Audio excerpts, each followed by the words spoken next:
Subscribe करें और bell दबाएं ताकि कोई खबर रह न जाए।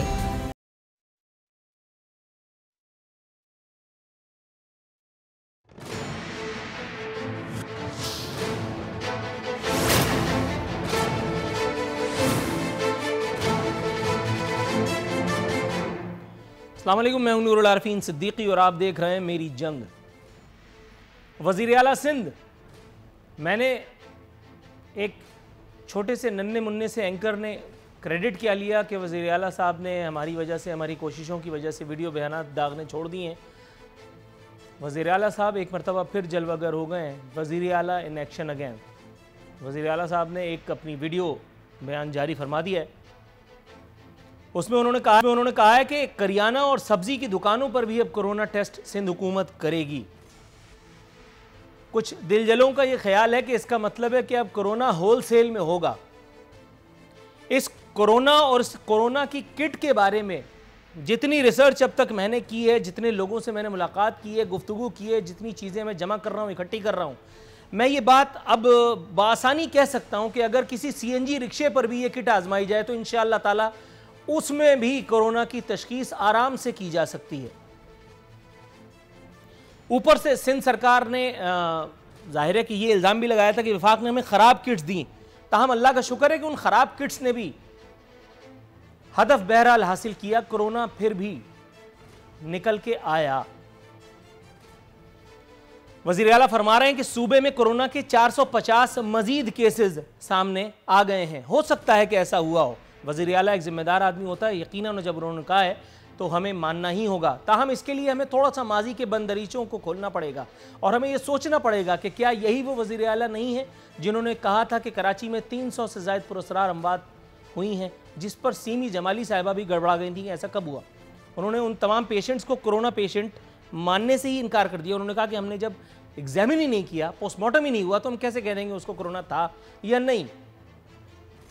आपको याद होगा कि उसके बाद वज़ीर आला ने एक और बयान दागा था और उन्होंने ये बताया था कि कराची में कोरोना इतना होलसेल में दस्तयाब है कि अब अस्पतालों में जगह नहीं है। मैं उसी वक्त से तुला बैठा था कि ये बात गलत साबित करूंगा। अल्लाह रब्बुल इज़्ज़त का एहसान है, सुम्मा अल्हम्दुलिल्लाह कि कल मैंने ये बात गलत साबित कर दी। ऐसा भी नहीं है, ऐसा बिल्कुल नहीं है, हरगिज़ नहीं है। हाँ, वज़ीर आला हाउस की बंद दीवारों के अंदर आप कुछ भी करते रहे, वहां कुछ भी कहते रहे। आप कल हमारे रिपोर्टर रिशाद संजरानी हमारी दरखास्त पर यह खुसूसी तोहफा सिंध सरकार की जानिब से महकमा सेहत की वो रिपोर्ट लेकर के आए थे, जिसमें बाकायदा महकमा सेहत ये चुगली खा रहा था अपने ही सरबराह के खिलाफ, अपने ही सूबे के चीफ एग्जीक्यूटिव के खिलाफ, कि सूबे में कोरोना मरीजों की तादाद जो आइसोलेशन सेंटर्स में, जो अस्पतालों में है, 1231 है महज। कितने ही अस्पताल किसी बेवा की उजाड़मान की तरह खाली हैं। वो कराची एक्सपो सेंटर का 1000 गज का, पता नहीं 1000 बिस्तरों पर मुश्तमिल क्वारंटाइन सेंटर भाएं भाएं कर रहा है। अल्हम्दुलिल्लाह सुम्मा अल्हम्दुलिल्लाह, अल्लाह रब्बुल इज़्ज़त ने चाहा तो वो ऐसे ही उजड़ा रहेगा। सुम्मा अल्हम्दुलिल्लाह, और ये कोरोना ऐसे ही दफ़ा हो जाएगा। कोरोना भी और कोरोना वाले भी इंशाअल्लाह ताला।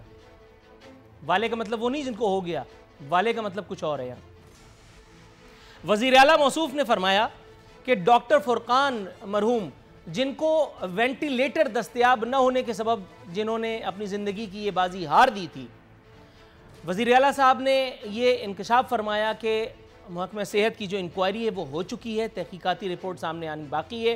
ताहम उन्होंने ये बताया कि ज़िम्मेदारों को सज़ा देंगे। एक रिपोर्ट मेरे सामने मौजूद है जो है कि सिविल अस्पताल के डॉक्टर जगदीश का इन्वर्टेड कॉमाज में गलत अंदाज़ा डॉक्टर फुरकान की वजह मौत बना था। डॉक्टर फुरकान को डॉक्टर जगदीश साहब ने, आप समझ रहे होंगे मैं क्या कह रहा हूँ। अब मैं ये देखना चाहता हूँ कि हमारे सूबे का वज़ीर आला, हमारे सूबे का कानून, हमारे सूबे के करता धरता डॉक्टर जगदीश का उनके इस गलत अंदाजे पर क्या कर लेंगे। अगली स्टोरी जो हमें आज के अपने मेहमान से डिस्कस करनी है वो है कि सिंध सरकार को बिलाखिर होश आ गया। हो सकता है कि आपको इस राय से इत्तेफाक ना हो, ताहम आज महकमा सेहत की एडवाइजरी जो जारी की गई उसमें बताया कि अब कोरोना के मरीजों को ज़बरदस्ती आइसोलेशन सेंटर्स मुंतकिल नहीं किया जाएगा। अब जबकि खैर से 2 महीने गुजर चुके, अब जबकि कोरोना का खौफ हमने टेलीविजन पर, टेलीफोन के जरिए हर जगह से होलसेल में बिकवाया है। आप किसी को टेलीफोन कीजिए, एक आंटी आकर के आपको tie tie tie tie tie tie करके बोर कर देती है कि कोरोना इतना खतरनाक है कि अभी फोन तुम्हारे हाथ से गिर जाएगा, तुम्हें दिल का दौरा पड़ जाएगा, तुम्हें इजराइल नजर आएगा और तुम फना फिल्ला हो जाओगे। मैं उन आंटी को ढूंढ रहा हूं, मैं उन लोगों को भी ढूंढ रहा हूं जिन्होंने ये हरकत की है। मिल गए तो उनकी खैर नहीं। महकमा सेहत कहता है कि अब मरीज, कोरोना मरीज अपने मुताल्लिक फैसले में आज़ाद होगा। वो चाहे तो अपने घर पर किसी मुनासिब जगह पर क्वारंटाइन कर सकता है, आइसोलेशन में रख सकता है खुद को। ताम इसके लिए SOPs पर अमल दरामद जो है वो वाहिद शर्त होगी। ये बताते हुए खुशी महसूस कर रहा हूं कि वज़ीर सेहत मोहतरमा अजरा पेचूहू, जो हाल ही में क्वारंटाइन से, उस क्वारंटाइन से नहीं जो क्वारंटाइन कोरोना से इख्तियार किया जाता है, सियासी क्वारंटाइन से वापस आई हैं। बिलाखिर वज़ीर आला साहब ने ये ज़रूरत महसूस की कि उन्हें स्क्रीन पर प्रेजेंट किया जाए। वो वापस आई हैं और उन्होंने ये एतराफ़ किया कि इस मामले से मुंसलिक जो हसासियत है वो अब हमारे सब को आजमा रही है। कोरोना मरीज को अछूत, मर्ज को हुआ बाकायदा बना लिया गया। एम्बुलेंस एक ऐसा धब्बा इस माशरे में बन चुकी है कि अगर खुदा न खास्ता किसी मोहल्ले में आ गई तो सब डर जाते हैं।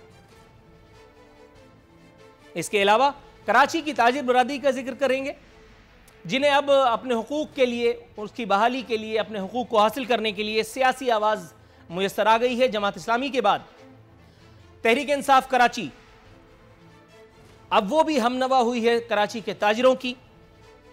कराची के ताजिरों का कहना है कि हम अपना कारोबार करने का जायज़ हक मांग रहे हैं। 2 रोज़ बाद अगर हुकूमत ने ताउन न किया तो दमादम मस्त कलंदर होगा। ताजिर रहनुमाओं का कहना था कि हमारे मजदूर भूखे मर रहे हैं। इस मौके पर वज़ीर आला सिंध को वादा खिलाफी का ताना भी दिया गया। ताहम आप बेफिक्र रहिए, वज़ीर आला को पहले ही इतने सारे तानों का सामना है कि ये ताना आपका कहीं खो जाएगा इंशाअल्लाह ताला। और ऑलरेडी वज़ीर आला जो कोरोना के खिलाफ जंग में अल्हम्दुलिल्लाह इतने मुतहर्रिक हैं और बिजी हैं, उनको इससे दूबदू जंग लड़ने का मौका नसीब न हो पाएगा। खुर्रम शेर जमान साहब ने इस मौके को गनीमत जानते हुए फरमाया कि सिंध हुकूमत बिलावल हाउस नामी बंकर में छुप गई है। उन्होंने कहा कि सिंध में कोरोना रोजाना सुबह शाम को 5 बजे टहलने निकलता है, उससे पहले ये कोरोना किसी को नहीं होता। उन्होंने इस मौके पर वजीर आजम से मुलाकात का वादा भी किया ताजिरों से। अब ये एक अलग बात है कि वजीर आजम से मुलाकात करने के बाद ताजिरों का क्या हो जाएगा, ये एक सवाल है। हम अपने मेहमानों से आज ज़रूर जानने की कोशिश करेंगे। सबसे पहले मेरे साथ जो मैं मौजूद हैं, हैवी वेट हैं अल्हम्दुलिल्लाह, हर एतबार से अपने आप में अल्हम्दुलिल्लाह वज़ीर हैं। वज़ीर बेमुहकमा नहीं कहूँगा, वज़ीर रह चुके हैं, बड़ी अल्हम्दुलिल्लाह पोजीशंस को एंजॉय कर चुके हैं। इस वक्त भी मुल्क की सियासत पर बहुत सारे लोगों के सीनों पर मूंग दल रहे हैं। तारुफ़ कराता हूँ, मेरे साथ मौजूद है मोहतरम नबील गबूल साहब, ताल्लुक़ है पाकिस्तान पीपल्स पार्टी से। नबील गबूल साहब, अस्सलाम वालेकुम। वालेकुम सलाम, कैसे आप? अल्हम्दुलिल्लाह सुम्मा अल्हम्दुलिल्लाह। सर माशाल्लाह, जिस जाहो जलाल और जिस तमतराक के साथ आप बैठे हैं, दूसरी विंडो में मैं बैठा हुआ कुछ खुद को भी अच्छा नहीं लग रहा, लेकिन रस्म है इसलिए सवाल तो पूछना ही होगा। सर इजाज़त है? बिल्कुल इजाज़त है। Good sir. सर वज़ीर आला साहब, अल्लाह ताला उनके इक़्तिदार का इक़बाल बुलंद करे, सुम्मा अल्हम्दुलिल्लाह। इंजीनियर सुना था मैंने इंजीनियर सुना था वज़ीर आला को, खैर से डॉक्टर भी बन गए अब कोरोना की मेहरबानी से। कुछ अरसे के बाद अपीयर होते हैं टेलीविज़न स्क्रीन्स पर और हमें बताते हैं कि कोरोना किस कदर खौफनाक है। अगर आपने उनकी बात ना मानी तो कोरोना इज़राइल अलैहिस्सलाम की मुआवनत के साथ ज़िंदगी की इस सफ़र को यहीं तमाम कर देगा और हम यहीं दाग़े मफ़ारक़त दे जाएंगे। अब उसी वज़ीर आला ने जो पहले हमें 300 पुरस्कार लाशों का सरप्राइज़ दे चुका, जो गलत साबित हुआ, वही वज़ीर आला जो ये कह रहा था कि कराची के अस्पतालों में जगह नहीं है, बाद में अल्हम्दुलिल्लाह ये बात भी हमने गलत साबित कर दी। आज वो वज़ीर आला कह रहा है कि अब हम करियाना और सब्जियों की दुकानों पर भी कोरोना टेस्ट करेंगे। इसका मतलब है कि सर होल सेल में कोरोना पेशेंट्स बनाने की तैयारी है, क्योंकि ये कोरोना किट्स जिनके बारे में कुछ दिलजलों का, कुछ इनसाइडर्स का कहना है कि ये किट्स अल्हम्दुलिल्लाह इतनी इन्वर्टेड कॉमास में मेयारी हैं कि अगर ये CNG रिक्शे पे भी ट्राई की जाए तो उसको भी कोरोना बता डालेंगी।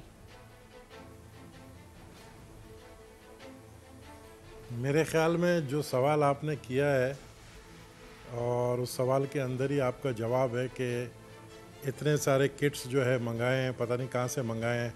अगर चाइना से मंगाए हैं तो कम से कम मेरे जैसा बंदा एक दफ़ा नहीं 5 दफ़ा अपना टेस्ट ज़रूर करवाएगा, क्योंकि पिछले दिनों आपने देखा हो जब चाइना से आए किट्स तो उसमें एरर आने लगे।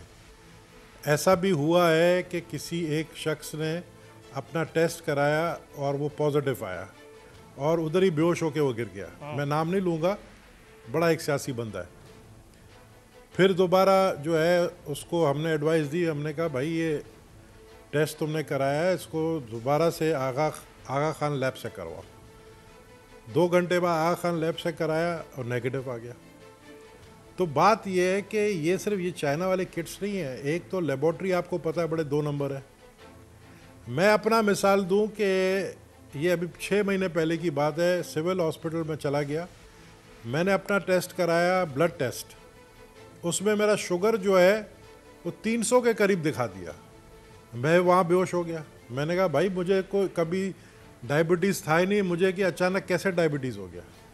मैं चला गया आगा खान लेबॉर्ट्री में, नॉर्मल आ गया।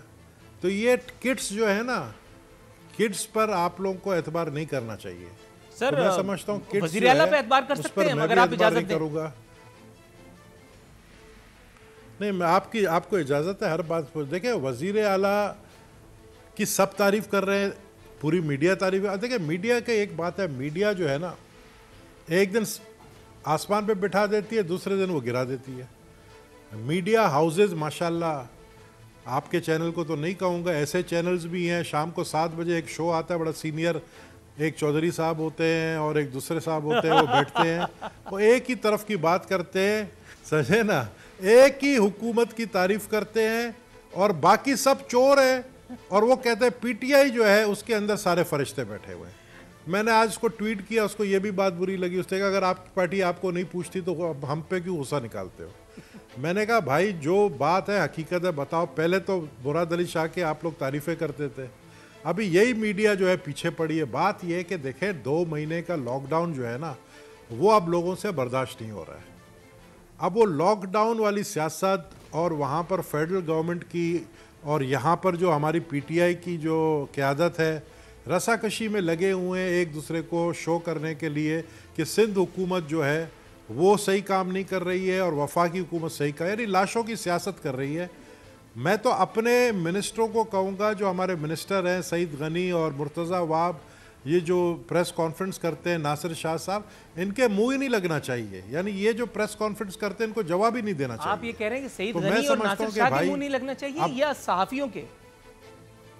नहीं, साफी नहीं, ये जो पीटीआई के जो मेंबर्स प्रेस कॉन्फ्रेंस करते हैं पीपल्स पार्टी के खिलाफ, इनको जवाब ही नहीं देना चाहिए। जवाब नहीं देने चाहिए, लेकिन सर मेरे सवाल, मेरा ख्याल है मेरे सवाल की किस्मत में जवाब होना चाहिए था। मैं अपना सवाल तीसरी बार रिवर्ट करता हूं। जनाब मन, 300 अमवात का दावा गलत साबित हुआ, अस्पतालों के भर जाने का दावा गलत साबित हुआ, आज फिर कह रहे हैं 450 कोरोना मरीज हो गए हैं और अब ये कह रहे हैं कि अगर हम करियाना और सब्जियों की दुकानों पे गए तो वहां भी सिंध हुकूमत के मौत के फरिश्ते पहुंचेंगे और कोरोना जो है वो आप समझ रहे हैं मैं क्या पूछ रहा हूं। जनाब जरा इख्तिसार के साथ बिटवीन द लाइन अगर जवाब हो जाए तो आपका इकबाल बुलंदी की दुआ मांगूंगा।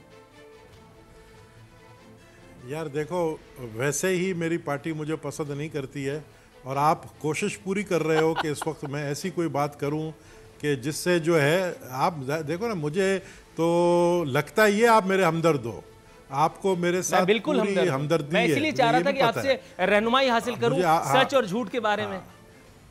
तो हाँ, तो मुझे खुदा के लिए मेरे हालात पे छोड़ दो, मैं सब्र कर रहा हूँ और सिर्फ अल्लाह ने कहा सब्र करो, इंशाल्लाह अपना टाइम भी आएगा। तो इसलिए मुझसे ये मत बुलवाओ, मेरा दिल में भी बहुत बड़ा लावा है, उसको बाहर मत निकालो। सब अच्छा है, बस मैं इतना कहूँगा। सब अच्छा है जनाब मन, आप कह रहे हैं तो मानना ही होगा कि सब अच्छा है, लेकिन वो सरकार जिससे और कुछ सीधा नहीं हो पा रहा, जिससे कुत्तों के कांटे की वैक्सीनेशन नहीं हो पा रही, जिससे और बहुत सारे काम नहीं हो पा रहे, जिसकी नजरों के सामने अरबों रुपए की गंदुम इन्वर्टेड कॉमाज में गायब हो जाती है, उन मासूमों को, उन फरिश्तों को, उन बीबे बच्चों को जो दूध को दुद्धू, पानी को मम कहते हैं, उनको कुछ नहीं पता चलता। वो हर बात का जवाब जो है वो एक सियासी नारे की सूरत में देते हैं और उसके बाद ऐन गैन हो जाते हैं। वो ये कह रहे हैं कि हम डॉक्टर जगदीश को, जो कि मुबैना तौर पर जिम्मेदार समझे जा रहे हैं इस एक रिपोर्ट के बाद डॉक्टर फुरकान की मौत के, उसको सजा देंगे। जनाब मन, साईं सरकार में, सिंध सरकार में किसी को सजा हुई है जिसको सजा होनी चाहिए? अब मैं तो रिकॉर्ड नहीं निकाल सकता हूँ कि किस किस को सज़ा हुई है, मुझे नहीं पता है सज़ा, लेकिन इस डॉक्टर जगदीश को तो सज़ा हो गई है, सस्पेंड कर लिया गया है उसको। मेरे ख्याल में उसके ख़िलाफ़ केस भी बनने जा रहा है और उसके साथ और भी 2-4 नाम सामने आए हैं। क्योंकि देखिए डॉक्टर फुरकान जो है वो सिर्फ एक हॉस्पिटल में नहीं गए थे, वो इंडस भी गए थे, वो डाउ भी गए थे और SIUT भी गए थे और कहीं पे भी उनको नहीं लिया गया। आखिर कौन, क्या वजह थी कि एक सीनियर डॉक्टर के साथ ये हुआ तो आम आदमी के साथ क्या होगा? ये बहुत, मैं समझता हूँ, शर्म की बात है। और सिंध गवर्नमेंट ने बिल्कुल इस चीज़ का एतराफ़ किया है कि ये हमारी हुकूमत में हुआ है, ये हमारी ज़िम्मेदारी है कि हम इंक्वायरी भी करें और इनको सज़ा भी दें। इंक्वायरी हुई है, इसमें फ़िलहाल एक डॉक्टर जगदीश का नाम आया है और भी कल 2-3 नाम आ जाएंगे। इन सबको सज़ा मिलेगी, ये आप देख लेना। यहाँ पर मैं सीरियस हूँ क्योंकि मुझे पर्सनली पता है कि ये सब चीज़ जो है ना, ये पीपल्स पार्टी की गवर्नमेंट पर आया है। और दूसरी बात मैं आपको बताऊं कि चीफ मिनिस्टर को रोज़ाना चीफ मिनिस्टर जो है वो चेयरमैन बिलावल को ब्रीफिंग देते हैं और चेयरमैन बिलावल डेली की बुनियाद पे पार्टी को ऑन बोर्ड लेते हैं कोरोना के ऊपर। तो मैं समझता हूँ कि यार थोड़ा बहुत तो क्रेडिट दो। लाख बातें मतलब मैं अगर इस तरह की कर लूँ कि नहीं जी मेरी पार्टी मुझसे खुश है या नहीं है, लेकिन मैं बात सच्ची करूँगा, मेरी पार्टी इस वक्त मैं कह सकता हूँ सिंध गवर्नमेंट बाकी सूबों से बहुत आगे है कोरोना के हवाले से, वफाक से भी आगे है। और अगर हम ये लॉकडाउन नहीं करते और अगर अभी हमारे ऊपर ज़बरदस्ती लॉकडाउन खुलवाने की कोशिश ये कर रहे हैं, खुदा ना ख्वास्ता अगर ये लॉकडाउन अभी, जबकि पीक भी नहीं पहुंचा, ये मैं आपको बताऊं, पीक पे हम नहीं पहुंचे हैं, अगर अभी लॉकडाउन को ख़त्म कर देंगे तो फिर सिंध में आपको रोडों पे लाशें नज़र आएंगी और एम्बुलेंस भी नहीं होगा और लाशें उठाने वाला भी कोई नहीं होगा। हमने अब तक कंट्रोल किया है, हमें कंट्रोल करने दें। कता कलामी की गुंजाइश निकालते हुए आप हमें डरा रहे हैं सड़कों पे लाशों से। आरफीन सिद्दीकी की अगर आप बात करें तो इस एक गुनाहगार शख्स ने आप ही की सरकार के दौर में MQM के साथ जब मामलात थे, मफाहमत का दस्तरखान बिछा हुआ था, कराची में एक दिन में सड़कों पे ही 100 लाशें देखी हैं जनाब। जब वो भयानक मंजर मेरी आंखों से मेरी बीनाई नहीं छीन सका, तो ये कोरोना क्या बेचता है? सर आप मुझे जो बता रहे हैं वो जुज़वी सच है। लिए ना भाई, वो जुज़वी सच जरूर है। ये मैं कौम के लिए बता रहा हूं। कोरोना एक मर्ज है, दुरुस्त है। कोरोना कैन बी डेंजरस, ये भी दुरुस्त है। लेकिन सर आप हम लोगों को नहीं जानते, हम लोग बड़े कुछ और ही औखे लोग हैं। थोड़ा सा मैं अपने अगले मेहमान से आपको तारुफ करा दूं। मेरे साथ मौजूद है मोहतरमा Ghazala the great Saifi, member national assembly हैं पाकिस्तान तहरीक इंसाफ की जानिब से। मैडम कैसी हैं आप? अल्हम्दुलिल्लाह बिल्कुल ठीक हूँ, आप खैरियत से? जी अल्हम्दुलिल्लाह मैडम, सुम्मा अल्हम्दुलिल्लाह मैडम। ये मुझे बताइएगा, आज माशाल्लाह नबील गबूल साहब को मोहतरमा गजाला सैफी साहिबा की आवाज़ नहीं आ रही है, ज़रा देख लें भाई। मैडम आप तो मुझे सुन सकती हैं ना, ताकि मैं सवाल दागूं? जी हाँ, मुझे आवाज़ आ रही है नबील गबूल साहब की भी और आपकी। गुड हो गया। मैडम ये मुझे बताइए, सिंध सरकार ने बिलाखिर ये एतराफ़ किया कि उनके ऊपर एक दबाव तो है। मैं अगर नबील गबूल साहब को सिंध सरकार को नुमाइंदा ना तस्लीम करूं तो क्या करूं? उन्होंने कहा कि विफाक ज़ोर ज़बरदस्ती के ज़रिए और लॉकडाउन खुलवाने का ख़्वाहां है। देखने में ये आ रहा है कि इस वक्त पंजाब ने गालिबन अपना जहन बना लिया है, 15 रमज़ान के बाद कोई सरप्राइज़ हो भी सकता है। शायद बलूचिस्तान की जानिब से भी कुछ इस तरह का सीन सामने आ जाएगा। मैडम उसके बाद ये सरकार जो मुझे कोरोना से बचाने पर तुली है, हालांकि मैं कह रहा हूं भाई मुझे छोड़ दो यार, दीगर काम भी हैं वो कर लो, लेकिन वो कह रहे हैं नहीं, तुम हार्ट अटैक खानों की, तुम किसी और खौफनाक, अल्लाह माफ़ करे माजरत के साथ, किसी और बीमारी से मर जाओ, हमें क्या परवाह। तुम रोड चलते हुए, राह चलते हुए तुम्हें कोई जो है वो इधर उधर कर दे, हमें क्या, लेकिन हम तुम्हें उस एक मर्ज से ज़रूर बचाएंगे जिससे गोरों को नहीं बचा सका। मैडम ये मुझे बताइएगा, लॉकडाउन अगर विफाक अनाउंस कर देता है कि इसमें नरमी कर दी गई, सिंध हुकूमत कितना रेजिस्ट करने की पोजीशन में रहेगी 18वीं तरमीम की मौजूदगी के बायस? शुक्रिया नूरुल आमीन। बहुत बहुत आपने कॉम्प्रिहेंसिव किस्म का सवाल पूछा है और अच्छा है आपने ऐसा सवाल पूछा है। देखिए, सबसे पहली बात तो ये है कि 18वीं तरमीम के तहत तमाम सूबों को इख्तियार है कि अपने सूबों की अपनी हकीकत देखते हुए फैसले करें, और इस पे फेडरल गवर्नमेंट ने कोई डिक्टेट टर्म्स नहीं किए थे प्रोविंशियल गवर्नमेंट को टू स्टार्ट ऑफ विद, और हमने इनको सराहा भी, इन्होंने जो भी काम किए। मगर मेख निकाले इन्होंने शुरू किए जब इनके पास किट्स भेजी गई, उस पे इन्होंने एतराज़ किया। जब इनके पास किट्स भेजी गई उस पे इन्होंने एतराज़ किया, और बहुत सारी वजूहात की बिना पे वो एक तसादुम की कैफियत क्रिएट की गई। खैर, वो अलग बात है कि क्योंकि ये एक ऑपोजिशन पार्टी के अंडर है ये प्रोविंस।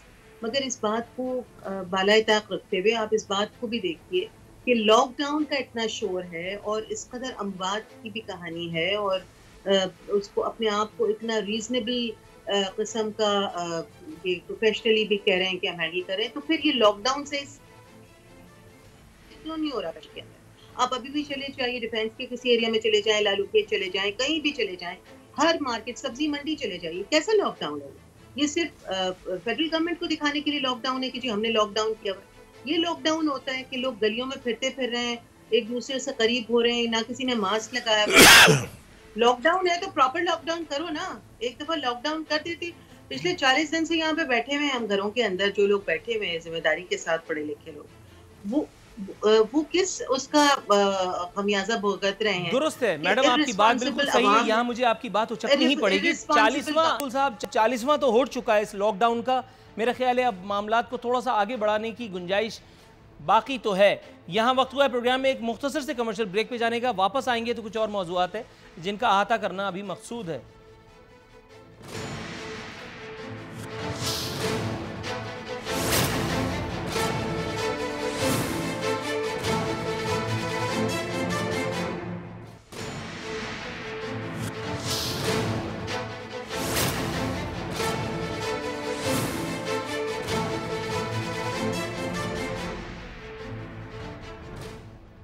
वेलकम बैक नाजरीन। बदस्तूर हमारे मेहमान हमारे साथ मौजूद हैं।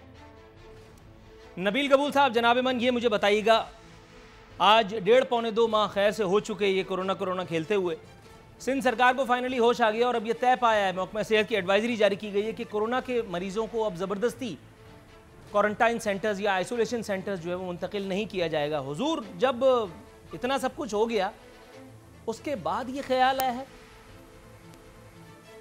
माशरती धब्बा दाग बना दिया गया उसे एक एम्बुलेंस को कि जो खुदा न खास्ता किसी मोहल्ले में आके रुकती है, उन लोगों के साथ। मतलब डॉक्टर फुरकान की एपिसोड में कितने ही सबक हैं, सबक दर सबक हैं। आपका ये कह देना लायक तहसीन ज़रूर है कि आपने अपनी जिम्मेदारी का या सरकार की जिम्मेदारी का एहसास तो किया कि हम इस बात पर शर्मिंदा हैं, लेकिन जनाब मन, एक इंसान की जान तो गई।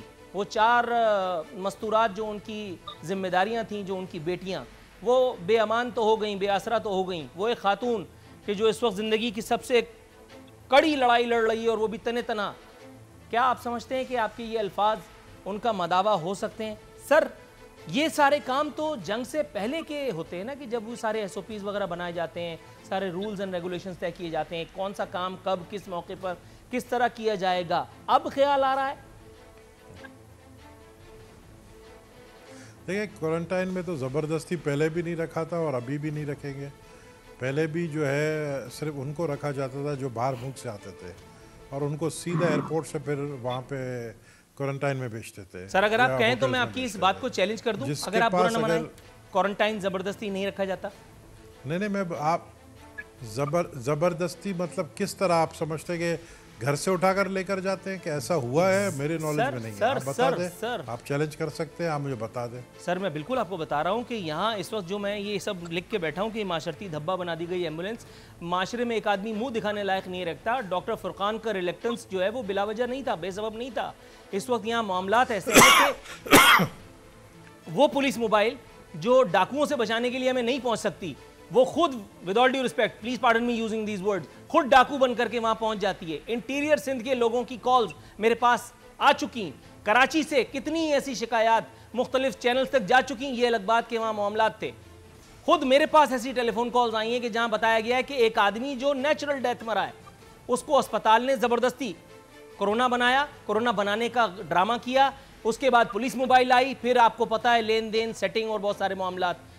सर ये तो हमारे माशरे का हिस्सा है, आप इससे सरफ नज़र कैसे फरमा सकते हैं?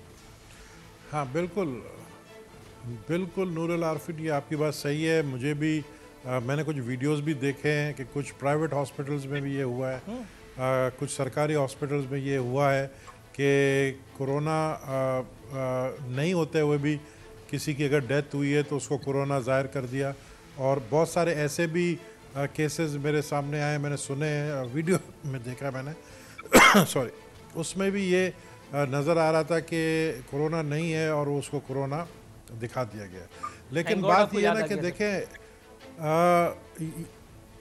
हाँ ये वीडियोस को कुछ मैंने देखे हैं जो चले हैं इस पर। बात ये है कि देखें, कोरोना जैसे ही पाकिस्तान में आया और जिस शिद्दत से आया तो एक पैनिक क्रिएट हुआ, और जब पैनिक क्रिएट हुआ तो फिर उस पर सियासत भी शुरू हो गई, वफाक के और सूबे के दरमियान सियासत शुरू हो गई। अब एक दूसरे से आगे होने के चक्कर में, एक दूसरे के साथ मुकाबला करने के चक्कर में इसको सियासी रंग भी दे दिया गया। उसका नाम आप चाहे लॉकडाउन रख लें या किट्स के हवाले से बात, लेकिन देखें हम कोई फरिश्ते नहीं हैं। हम नहीं कह रहे हैं कि भाई सिंध के अंदर हमने बड़े कारनामे किए हैं और सिंध के अंदर ये सब चीज़ें नहीं हुई होंगी, आपने ये जो बात बोली है हुई होंगी, लेकिन ओवरऑल अगर आप कंपेयर करें सिंध की कारकर्दगी वफाक से या दूसरे सूबों से, तो आप ज़रूर कहेंगे कि सिंध की कारकर्दगी मच बेटर है। आप ख़ुद कराची में रहते हैं, आपको ज़्यादा इल्म होगा इस चीज़ का। लेकिन बिल्कुल हुई हैं कोताहियाँ, और इस पे बाकायदा जो है मैं समझता हूँ कि प्राइवेट हॉस्पिटल्स ने पैसे भी बनाए हैं। कोई मुझे दोस्त एक बता रहा था कि एक प्राइवेट हॉस्पिटल है, मैं नाम नहीं लूँगा, उस प्राइवेट हॉस्पिटल के अंदर एक उसके चाचा को जो है उसकी नेचुरल डेथ हो गई और वहाँ पर उसको कोरोना डिक्लेयर कर दिया, और उससे फिर पैसे मांगे गए कि अगर आपको लाश लेकर जानी है, कोरोना का हटाना है, तो उसके जो है पैसे दिए। मैंने रिपोर्ट की और ग्लैड टू सी कि आपकी याददाश्त वापस आई है और वो भी बर वक्त आई है। सर बिल्कुल ठीक कहा आपने, ऐसा हो रहा है। याददाश्त मेरी आई है लेकिन ऐसा हुआ है। हाँ, लेकिन हम एंजल्स नहीं है, करोड़ों में आबादी है सिंध के अंदर, ऐसे चीजें हुई हैं। हम थोड़ी कह रहे जी हम और इसकी जिम्मेदार हम नहीं है। देखिए प्राइवेट हॉस्पिटल्स या प्राइवेट स्कूल्स की जो बदमाशी है, आपके बच्चे का फीस मुझे बताएं, आपके प्राइवेट स्कूल में बच्चे जाते होंगे, आप हुकूमत उसको कम कर नहीं सकती है, जब कम करने पे जाते हैं तो एक शोर मच जाता है। तो बिल्कुल ऐसी कोताहियाँ हैं, ऐसी चीज़ें हैं जहाँ पर कहीं कहीं हुकूमत जो है वो नाकाम भी हो जाती है। लेकिन ओवरऑल अगर आप देखें सिंध गवर्नमेंट की परफॉर्मेंस अगर आप देखें कोरोना के हवाले से, तो मैं समझता हूँ कि मेहनत जितना चीफ मिनिस्टर ने किया है, आप कहते हैं डेली वीडियो पे आना नहीं आना चाहिए, भाई उन्होंने कहा मैं नहीं आता तो चले, लेकिन आके वो कौम को बता तो रहे हैं हकीकत का।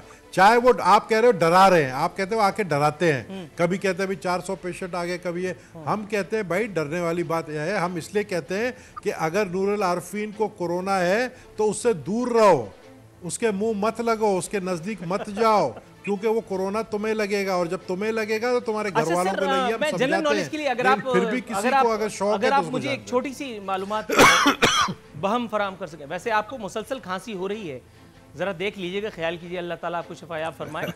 सर बड़े मामला हैं वो आप ये बोलने भेजा है अच्छा, बोलने भेजा है अपने कैमरामैन के। मुझे शक था पहले जब आपने टाइम मांगा, मैंने कहा ये उस्ताद ये मुझ पे ये आशिक नहीं है, ये जरूर कोई साजिश के तहत मुझे जो है ना अपना DSG भेज रहा है, और ये अचानक खांसी शुरू हो गई है। सर ये मुझे बताइएगा, जनरल नॉलेज के लिए मैं आपसे पूछ रहा हूँ, एक तरफ तो ये कोरोना इतना सफाक, इतना बेरहम है कि ये सफ़ों की सफ़े पलट देता है, ये कुश्तों की पुश्ते इसने लगा दी है वेस्ट में।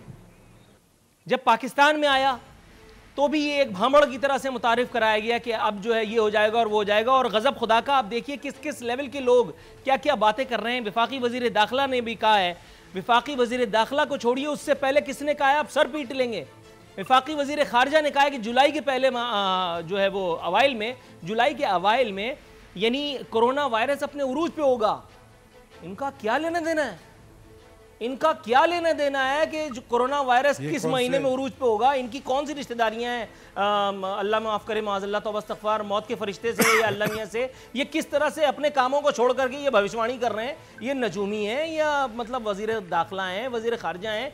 यहाँ इसी तरह से हमारे सीएम साहब ये कर रहे हैं जो आप मुझे कह रहे थे कि मैं इनको कह रहा हूँ कि ये वीडियो पे आकर के हमें डरा रहे हैं। सर ये मैं पूछना चाह रहा था, एक तरफ तो ये वायरस इतना सफाक है कि ये कुछ कुछ लगा देता है, और दूसरी जानिब ये इतना शफीक है, ये इतना माँ की तरह से प्यार करता है कि सईद गनी को इसने जो है वो सिर्फ गरारे करके ठीक होने दिया। हमारे गवर्नर साहब जो हैं वो इंशाअल्लाह ताला थोड़े दिनों में सही हो जाएंगे अल्लाह ने चाहा तो। असद कैसर साहब और उनके बच्चे, अल्लाह उनको शिफाए कामिला अजिला अता फरमाए, वो भी इंशाअल्लाह ताला थोड़े दिनों में ठीक हो जाएंगे। ये गरीब से ये दुश्मनी निभा रहा है और अमीर का ये दोस्त है। ये किसकी साजिश है सर?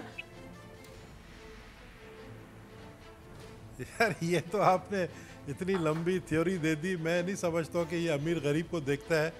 जब बुराई आती है ना, जब बीमारी आती है तो अमीर गरीब को नहीं देखता है। लेकिन हाँ, अमीर के पास ये फ़ायदा होता है कि वो टेस्ट के लिए जाता है तो फ़ौरन उसका टेस्ट भी हो जाते हैं और उसका जो है इलाज भी शुरू हो जाता है। गरीब जो है वो बेचारा लाइन पे लगता है। तो ये चीज़ जो है बिल्कुल इसमें मैं एग्री करूँगा, ये चीज़ गलत है, नहीं होनी चाहिए। अभी आप चूँकि मीडिया के एक स्टार हैं, आपको सब जानते हैं, आप किसी भी हॉस्पिटल में जाएंगे आपका फ़ौरन टेस्ट होगा, आपका कैमरा मैन बेचारा जाएगा उसका टेस्ट नहीं होगा। तो बात ये चीज़ें तो है, ये हमारे कल्चर का हिस्सा है। यानी हम इधर वीआईपी ट्रीटमेंट जो है कोरोना में भी दिखा रहे हैं। यानी पर्ची पे अगर आपके टेस्ट हों और अगर आप किसी हॉस्पिटल में जाएं, आपको डॉक्टर फुरकान का ले लेना, आप छा गए। आप मतलब आज आप ये जो इत्तेफाक दर इत्तेफाक करते दिखाई दे रहे हैं, आप परमानेंट गेस्ट हैं आज से मेरे। मैं बस आप क्या कहूँ आपकी तारीफ में, आपकी सताइश में। थोड़ा सा तवक्कुफ़ फरमाइएगा, मैं मोहतरमा गजाला सैफ़ी को ज़हमत कलाम देने जा रहा हूँ। मैडम, आज एक अच्छी खबर, तो बहरहाल अच्छी खबर किसी एक हवाले से मैं बता देता हूँ। वज़ीर तालीम सिंध सईद गनी साहब कह रहे हैं कि मौजूदा हालात के बायस हमें 1 जून से स्कूल खोलना मुमकिन नज़र नहीं आ रहा। अगर खुदा न खास्ता कोई प्रोबेबिलिटीज़ हैं तो उसको जहन में रखते हुए अगर ये एक फ़ैसला हुआ है तो यकीनन खुशाइंद है। दूसरी जानिब NCOC, national command and operation centre, उसका जो वर्डिक्ट सामने आया है कि लॉकडाउन नर्म, छोटी दुकानें, ट्रांसपोर्ट और डोमेस्टिक परवाज़ें खोल दी जाएँ, ताहम स्कूल्स, शादी हॉल्स, होटल्स और बड़े शॉपिंग मॉल्स बंद रखे जाएँ, रेलवे सर्विस भी फ़िलहाल बहाल न की जाए। ऐसा इक़दाम है, ऐसा फैसला है मैडम। लेकिन अनफॉर्चुनेटली मेरा खुतबा इतना लंबा हो गया, जवाब मैं ब्रेक के बाद दूंगा। मैडम आपसे इल्तिमास है कि ध्यान रखिएगा। नाज़रीन एक वक्फा।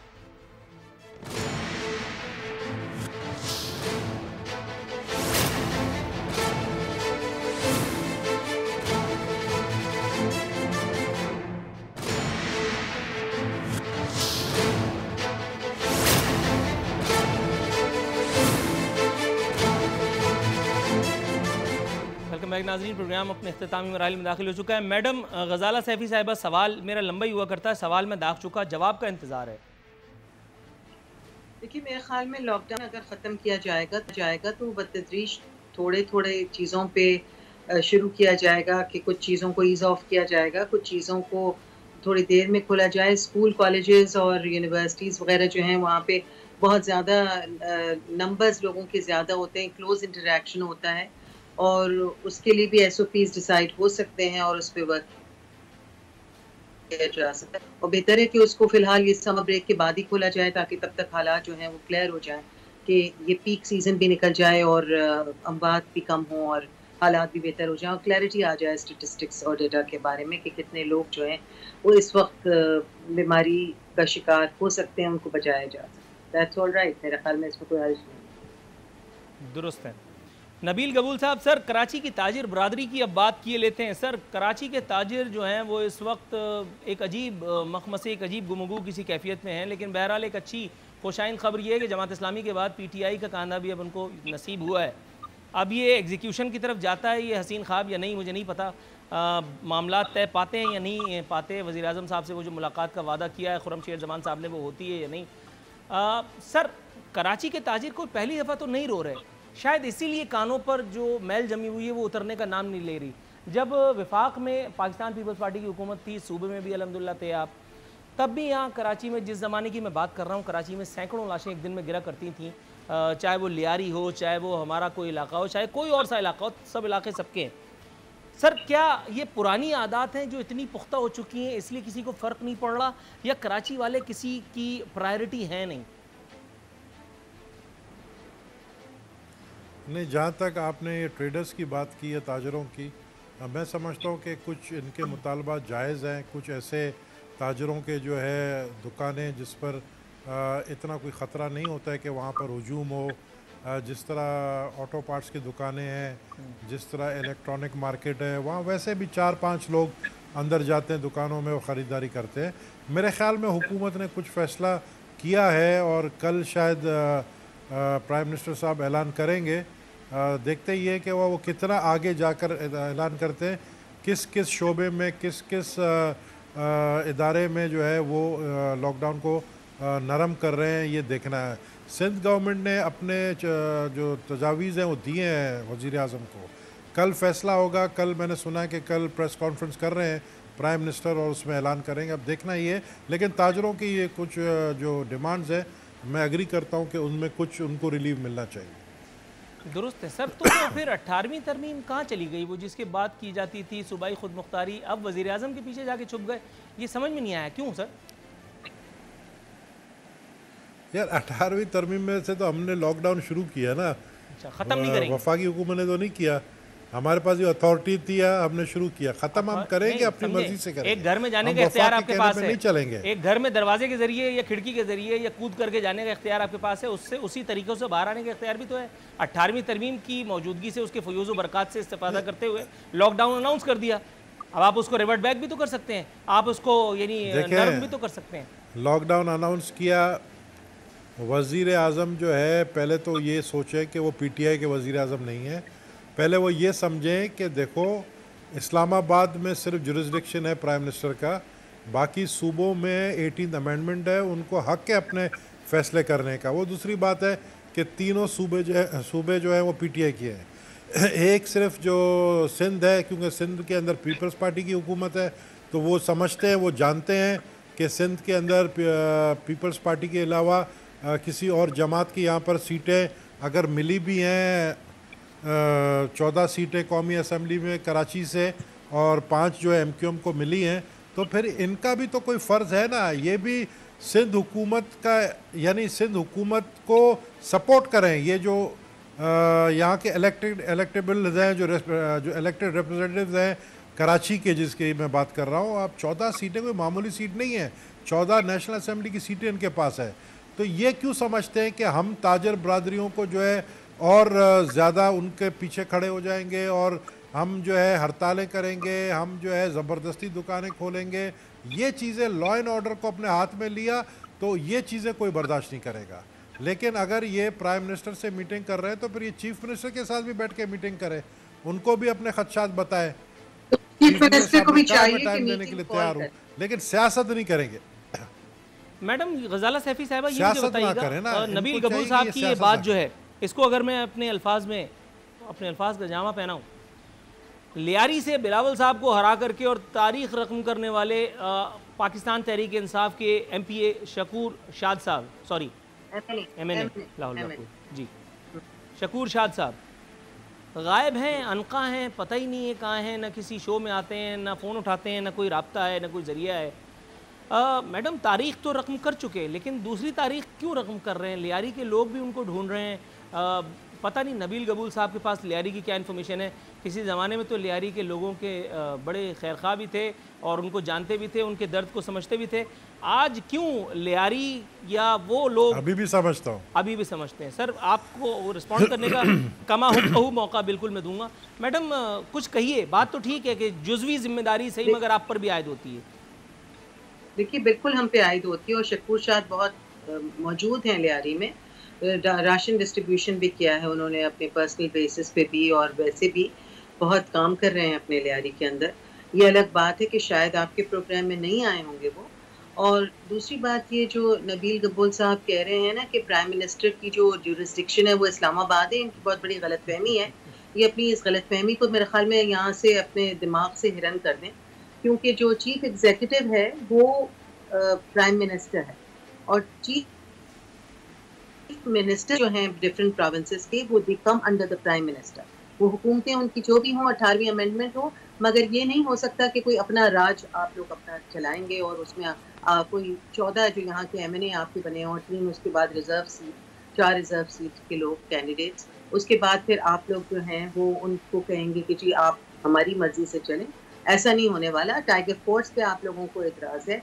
हमने कभी भी आप लोगों की किसी भी उसमें दखल अंदाजी नहीं की, मगर अगर चीफ मिनिस्टर इतने बड़े हैं, इतना अच्छा सोच रहे हैं, तो फिर वो 14 MNAs या 17 MNAs जो हैं उनको क्यों नहीं बुलाया गया अपनी टेबल पे और बातचीत की गई? तो मफाहिमत की अगर बात करने की बात है तो प्रोविंशियल गवर्नमेंट्स को भी मफाहिमत की बात करनी चाहिए। और चूंकि पीपल्स पार्टी की गवर्नमेंट है और मैडम थोड़ा सा कथा कलामी की गुंजाइश निकालते हुए मैं आपसे इख्तिलाफ करने की इजाज़त चाहूँगा। आपने मफाहमत कहा, मुझे कपकपी दौड़ गई पूरे जिस्म में। ये मफाहमत का नाम जब भी सुनता हूँ जोर जोर से रोने का दिल चाहता है, क्योंकि मुझे आसिफ अली जरदारी साहब का वो दौरे हुकूमत याद आ जाता है, जब कराची में मफाहमत का दस्तरखान बिछा हुआ था और धड़ाधड़ खिलाड़ी जो है वो पवेलियन की तरफ बेरहमाना अंदाज में लौटाए जा रहे थे। शकूर शाह साहब ने राशन डिस्ट्रीब्यूट किया है, नबील कबूल साहब, ये खबर जान करके आपको तस्कीन हुई? कुछ कहना चाहेंगे आप लियारी के अवाम के? आपने जैसे कि कहा कि आप अभी भी उनका दर्द महसूस करते हैं। सर, लियारी के अवाम ने तो इस्तरदाद दे दिया, उन्होंने तो रिजेक्ट कर दिया पाकिस्तान पीपल्स पार्टी को। आपने क्या काम किया है इतने दिनों में? जो मैडम थोड़ा सा तवक्कुफ की इस्तदा है, मैं आपकी तरफ आता हूँ। नबील कबूल साहब की बात। जी नबील कबूल साहब। मुझे तो अव्वल मेरे सामने कैमरा टीवी नहीं है, कैमरा है आपका। मुझे मैडम गजाला की शक्ल नज़र नहीं आती। मुझे नहीं पता है कि वो किस इलाके से हैं, कहाँ से इलेक्ट हुई हैं। लेकिन नूरुल आरफीन, आप जितना लियारी को जानते हैं, मेरे ख़्याल में कि बहुत चंद ऐसे एंकर्स होंगे जो लियारी के अंदर इतना काम किया और लियारी के एक एक गली को पहचानते हैं। लियारी के अंदर मैं समझता हूँ कि आज लियारी के लोग मिस कर रहे हैं, सोच रहे हैं कि पीपल्स पार्टी की अगर हुकूमत होती और पीपल्स पार्टी के MNAs MPs आज लियारी में होते, आप यकीन करें, मैं आपको चैलेंज करता हूँ नूरुल आरफीन साहब, मैं आपको चैलेंज करता हूँ, एक मेरा भी चैलेंज कबूल कर लें। आप अपने एक रिपोर्टर को भेज दें और उसको बोलें आप जाएं कलाकोट या आप जाएं सिंगू लेन या आप जाएं बगदादी और सिर्फ उनसे ये पूछे आपका MPA कौन है। मैं अगर उसने बंदे मतलब 10 में से एक ने भी नाम ले लिया तो रोज़ मैं आपके कसम खुदा की चैनल में आके चुपचाप बैठा करूँगा। फिर आप जिस तरह दूसरों की क्लास लेते हैं और आप जिस तरह दूसरों को जलील करते हैं अपने शो में, नहीं आप फिर मुझे भी करना। मैं आपको कुछ उफ भी नहीं बोलूँगा। मैं बड़ा मासूम सा आदमी हूं, आपको उफ भी नहीं, मैं सही मैं आपको नहीं, मैं आपको उफ भी नहीं बोलूँगा। ये मैंने इतना बड़ा चैलेंज किया। भाई लोग जानते ही नहीं है, MNA MPs नज़र ही नहीं आते लियारी में। लियारी के अंदर लियारी के लोग जो है वो अभी भी यही कहते हैं भाई हमारा जो भी है पीपल्स पार्टी है हमारा। हमने लियारी के अंदर जो काम किया है वो मुझे बताने की ज़रूरत नहीं, ना आपके पास इतना टाइम है। मेरा आखिरी शायद आपका वो हो सर, गया, मुझे वाइंड अप की कॉल दे दी गई है। मैं तो आपका शुक्रिया अदा करने पर पाबंद हूँ। मोहतरमा गजाला सैफी साहब, खुसूसन नबील कबूल साहब, आप दोनों मौजूद मेहमानों ने मेरे शो के लिए वक्त निकाला। Thank you so very much for your precious time sir, ma'am. नाज़रीन, ये था हमारा आज का प्रोग्राम। कल इंशाअल्लाह ताला बशर्ते ज़िंदगी फिर हाज़िर खिदमत होंगे। फ़ी अमानिल्लाह।